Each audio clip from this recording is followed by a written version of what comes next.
The Building Blocks of Our Future, a look at quality early education, is a co-production of Regional Educational Laboratory Midwest and WFYI Public Media, with funding provided by REL Midwest through funds provided by the U.S. Department of Education's Institute of Education Sciences.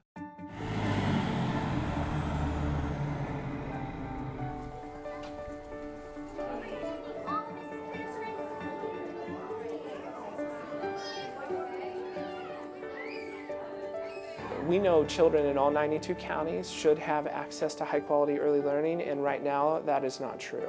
We have several parts of our state and even here in the city of Indianapolis that do not have good quality programs. Many states across the country have been investing in high-quality pre-K for a very long time, many decades, and Indiana just very recently is starting to look at this at a deeper level. There is now substantial research from educators, psychologists, pediatricians, neuroscientists, and economists that all show substantial support for the impact of high quality education on kids' outcomes. So there is broad consensus and agreement around that, and we have good research to substantiate that.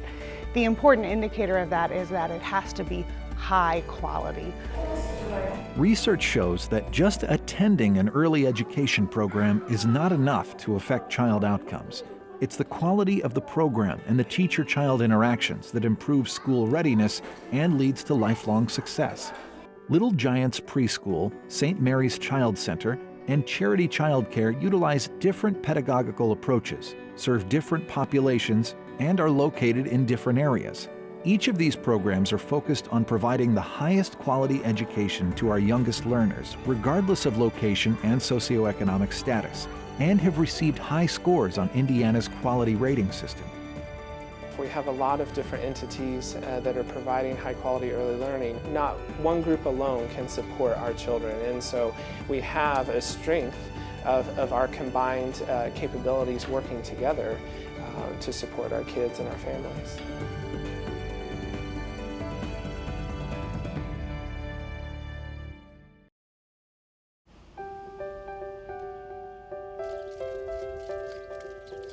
Marion, Indiana is a small town that is a city, if that makes any sense. I'm from here, I'm from Grant County, and growing up, Marion was the big city. There were a lot of booming factories, a lot of industry, and unfortunately the industry has subsided. Grant County was #1 in the state in child poverty. Members in our community came together and said, enough's enough, we need to stop. We had a lot of discussions with amazing groups of community stakeholders, and in 1 month we raised just over $600,000 to expand preschool. When I started here 3 years ago, we had just 8 classrooms. This year, 3 years later, we're starting the year with 17 classrooms. We're providing and filling a need and a gap that was here in our community, but able to provide high quality preschool to all. Sticky bubble gum, and it's stuck right to my. Where did it stick, Jocelyn? Where do you want the gum to stick? Before Little Giants, I was nervous about what I was going to do with my daughter because we qualify and ours is free, and I'm thankful for that because if not, I'd have to figure out how to pay $80 a week to have her in daycare. It gives you anxiety sometimes, thinking, well, what am I going to do? Because you're working so hard and most of the money's going to daycare so you can work, and it pulls at you. You don't know what to do. I love, seeing these kids come in and, they're basically at ground zero. They know nothing. And just seeing their change through the year is the best feeling, because when they walk out of your room, you're like, I did that. I helped them get to where they need to go. I've heard people, they don't think that it's so great that a kid has to go to school that early and be in such structure, but I've seen kids that don't have it and they don't have that option, and then being here and seeing all the kids that do, and they learn so much at such a young age, and it's so great because they're sponges this little. They really are, and they absorb everything going on around them. So the more they can learn, the better, because then they'll have that and take it with them, and I think it's so good to have. One of the things that we do here at Little Giants Preschool is we know not everyone wears the same size shoe. Not everyone learns at the same rate. So one of the things we do is differentiation, because we want no child to feel that they are having to wait. If they're ready to grow, we want to take them. I think so many times we think we're pushing them too hard, we're learning things faster. But we also know with brain development, these children are sponges. And at Little Giants Preschool, that's where you can bring in that academic rigor, but also make it fun. That's why our theme is planning with a purpose through play, because those children, if you peek into our windows, they're playing, but they're learning through play, and that is developmentally appropriate practice.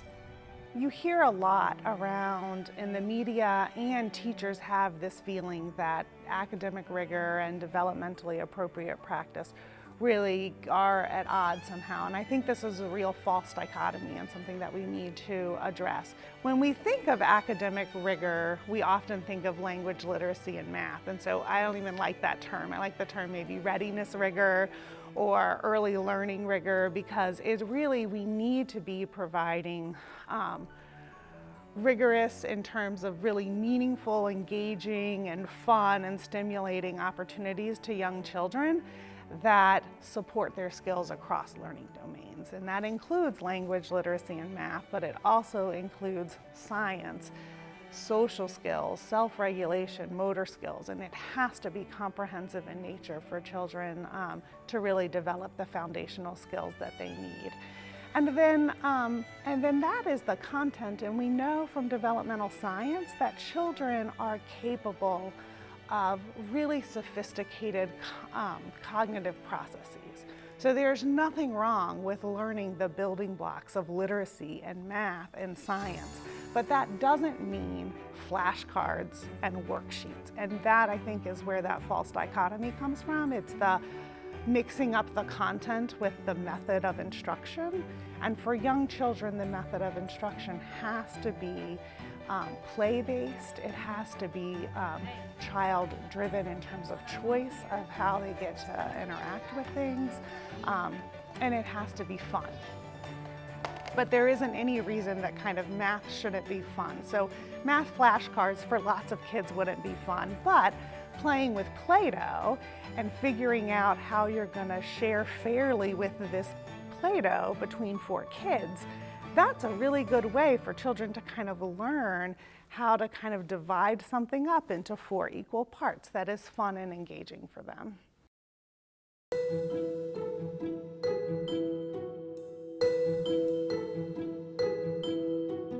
St. Mary's provides services for children ages 3 to 5 who live in poverty. 93% live in poverty.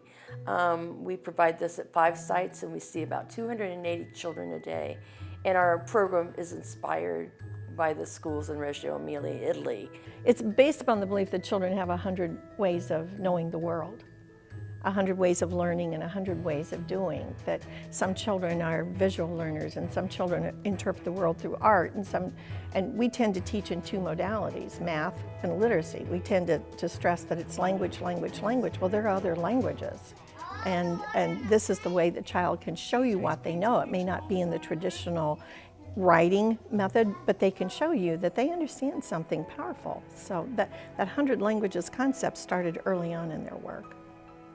Everything goes by what is of interest to the children. So there are tons of things they can choose from. Some children may choose to come to the studio and work on something in the studio. Some children may want to go outside. Some children choose to work on things in the classroom. The sand was never put out. They were just here and they could paint, but they feel free enough to get up and go around this room and get something that they wanted to use. And as you can see, they mixed the sand and the paint, and that was like an experiment for them. Some of the programs that St. Mary's has is really, really good because it jumpstarts them. It's like jumping a battery or jumping a car. It jumpstarts them, gets them wheels turning, you know. So it's a good thing. It's a good thing.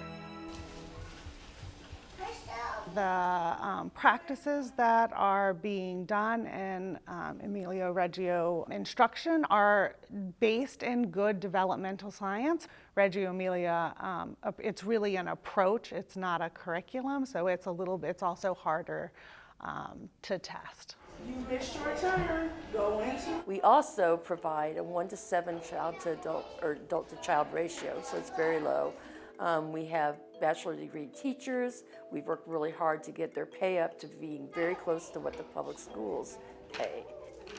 We have transportation, we have social services, and also a food program. We provide pretty significant and rigorous professional development for our staff. In addition to being able to have development here, professional development here, and going out to conferences and that kind of thing, and sometimes even presenting at conferences, which is a different type of professional development. Every teacher here, every actually educator here has a coach that works with them. Over half the children that came to us last year, were provided with scholarships from St. Mary's. And what that means is that we ask them to pay $5 a week to come. And of course, that's not the price of the service. So we have a family of donors that raises that money to allow them to come to school. Research suggests that children in poverty enter school a full 1.5 to 2 years behind. So what we like to look at is, where are our children when they leave us? What difference did it make that they came to St. Mary's? So when we do our last assessment of children who are going into kindergarten, we then do an analysis. And what we want to determine is where our children are when they leave. And I can tell you that historically, the average has been that 86% of the children that leave St. Mary's are at the correct, appropriate developmental age when they go to kindergarten in all domains of development. So there was that landmark study by Hart and Risley that documented the fact that children in lower socioeconomic homes for sure hear way less words than other children.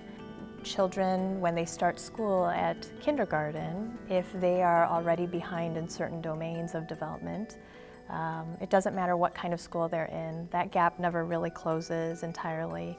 As a group, children who are living within poverty or impoverished backgrounds, they tend to come in with lower kind of early learning skills. But I don't think that that means that the type of instruction needs to be different for those kids. I think we don't solve that problem by saying that some children can be engaged in meaningful play-based activities and some kids need to be drilled with flashcards. I don't think that's that's a false dichotomy again of this kind of balance between academic rigor and developmentally appropriate practice.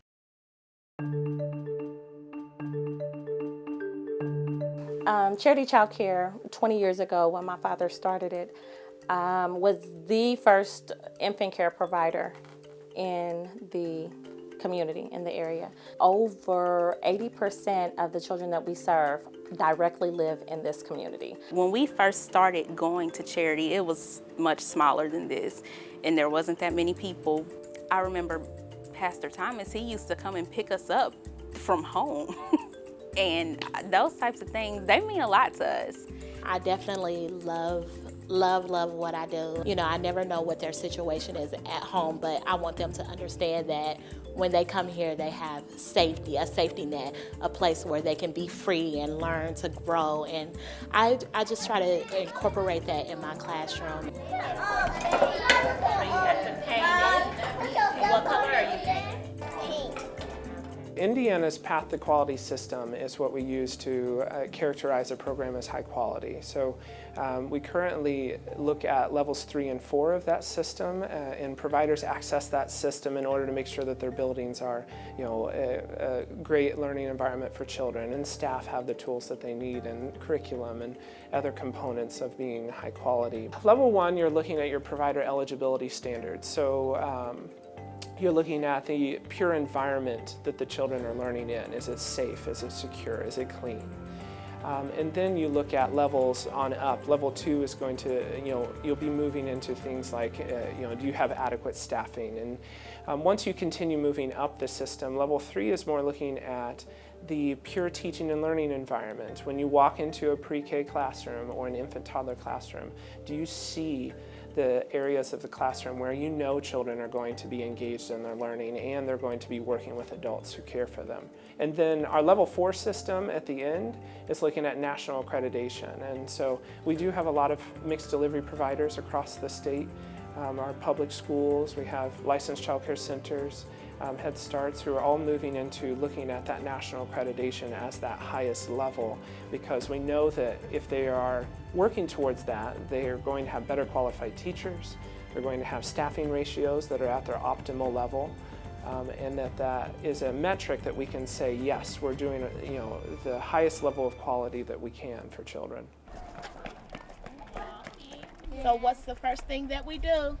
Look both ways. Look both ways. Okay, friends.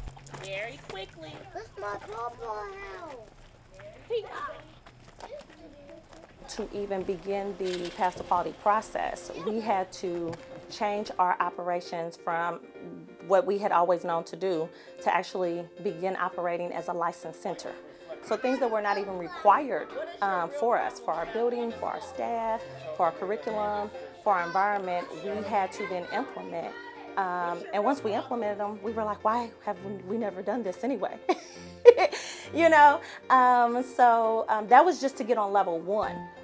It was structural. We had to add sinks in every classroom where we served infants and toddlers, change out our lighting throughout the facility. It just wasn't bright enough. This building is a church. It wasn't built, to serve young children. This is all hard work. In order to even climb up some of the ladders, the director had to hold a certain academic standard. And so I even went to school, which bettered myself and then my staff as well. It makes me happy to know that there's a level 4 child care facility in one of Indianapolis's most impoverished communities. Lots of quality and rating systems pay particular emphasis on the structural aspects of high quality, so teacher-child ratios, credentialing of the teacher, the number of hours per week that children are served, and things like that. Fewer systems are paying attention to the developmentally appropriate practices or those kind of process or how variables of quality. So what's the quality of the teacher-child interactions that are in place? What is the implementation of an evidence-based curriculum sitting in the classroom? Are teachers differentiating instruction among children? And that's a costly thing to measure. That means that we have to have independent, trained observers go in and watch teachers and then rate them on those aspects. The other thing is that it's kind of based on this premise that their parents want to know what quality is, and so they're going to only send their kids to places that are rated, and then that will make all child care and early childhood education programs kind of be part of the QRIS system. And that hasn't really happened in many states, so we don't have the uptake that we need in order to see the variability in quality and track that to outcomes.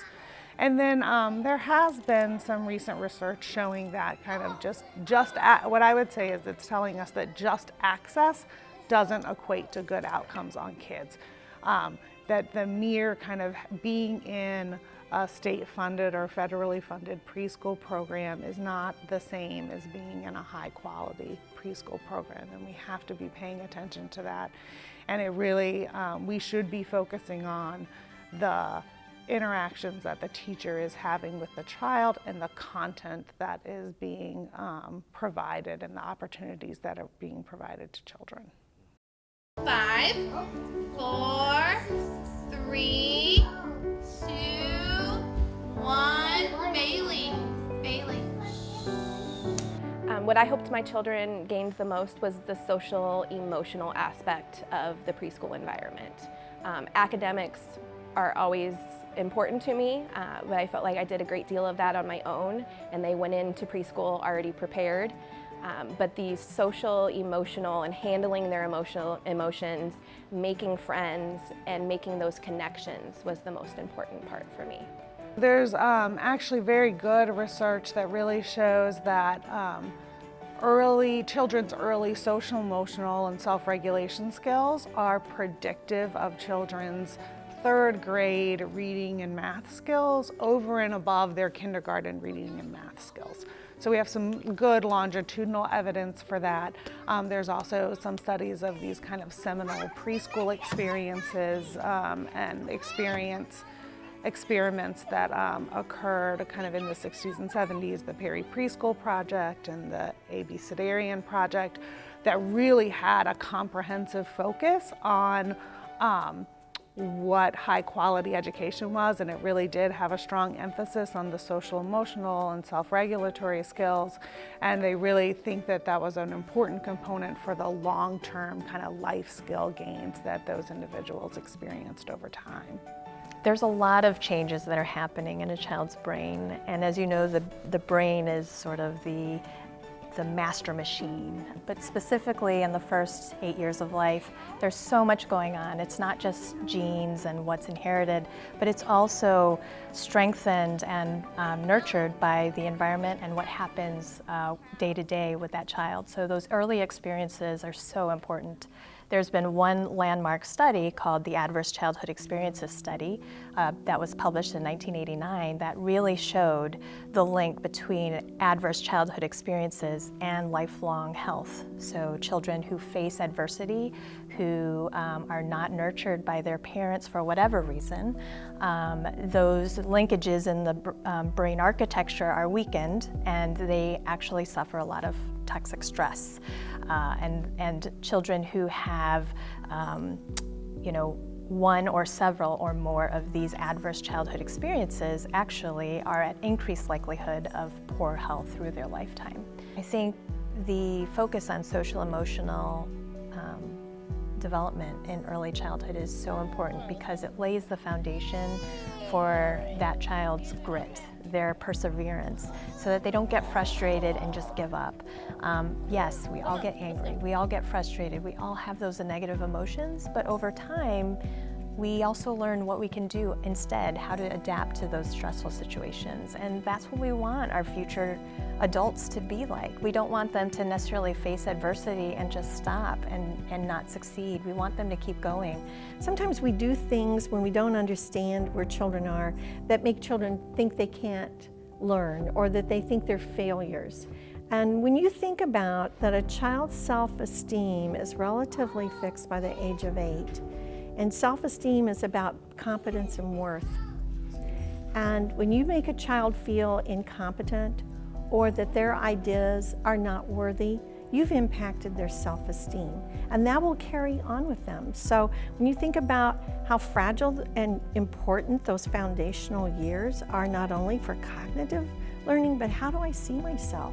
How do I see myself in the world? How do I see myself as a learner? That's really important work, and so that's why we need to understand developmentally appropriate practice so that children develop a healthy self-esteem and see themselves as competent and capable. You have to make good choices here at school. Would you like it if someone hit you? No. Okay, let's go tell Sissy you're sorry. Sometimes policymakers balk a little bit about the importance of emphasizing social skills and self-regulation skills in addition to the academic content. So I think, as researchers and as advocates, it's really important that we continue to really showcase that in early childhood education, it has to be comprehensive in nature. If you cannot work independently, persist on a frustrating task, or work cooperatively with someone else, you're not going to learn those foundational literacy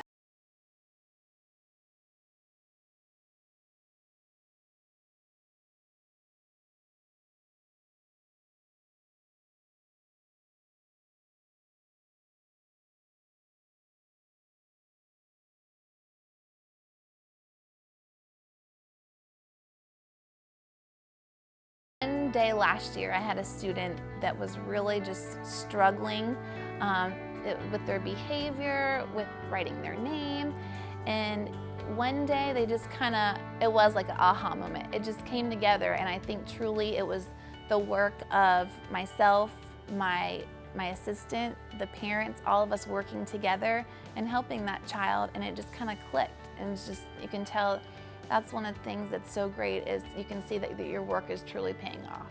I believe that children can become anything out of any environment with the right encouragement and the right foundation and people pushing them forward to be the best that they can be. And so that's definitely what we strive to do here at Charity and here in this classroom.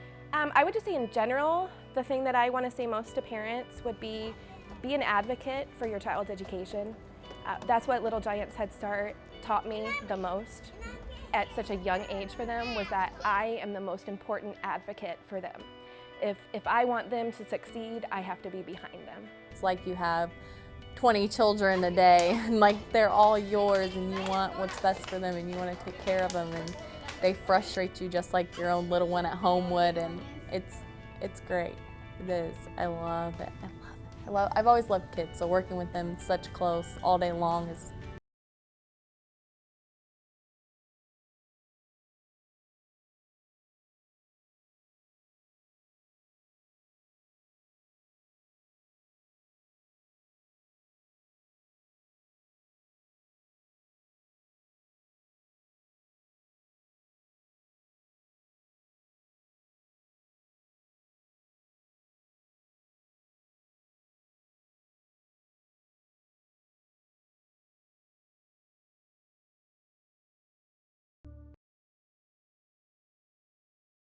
The Building Blocks of Our Future, a look at quality early education, is a co-production of Regional Educational Laboratory Midwest and WFYI Public Media, with funding provided by REL Midwest through funds provided by the U.S. Department of Education's Institute of Education Sciences.